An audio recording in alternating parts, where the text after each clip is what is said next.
또 내 왕아대에서 겹대대 네 지킬래서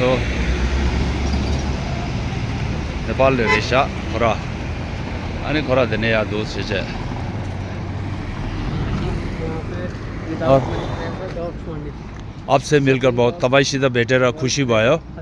अन्त तपाई कहाँबाट हुनुहुन्छ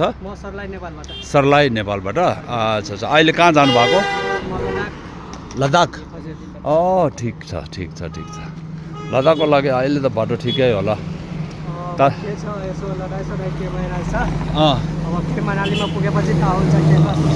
मनालीमा पुग्यो भने त थाहा हुन्छ तर पनि लद्दाखको यस्तो तपाईँ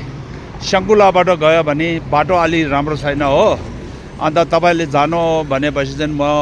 सजेसन दिन्छु यताबाट म पनि लद्दाख गइसकेको हो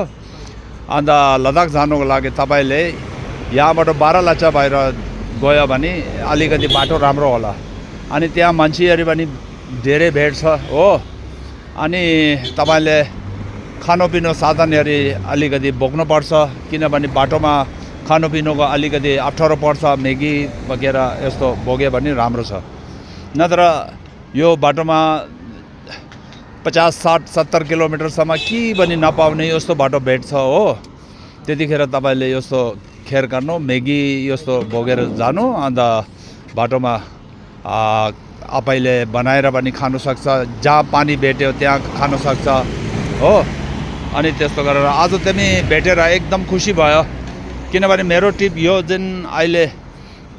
मनालीसम्म हो अनि मनाली पछि फिर म यहाँबाट फर्किने धर्मशालाबाट दिल्लीबाट म साउथ जाने हो साउथमा जाने हो त्यसकारणले आज तिमीसित भेटेर पनि खुसी भयो ल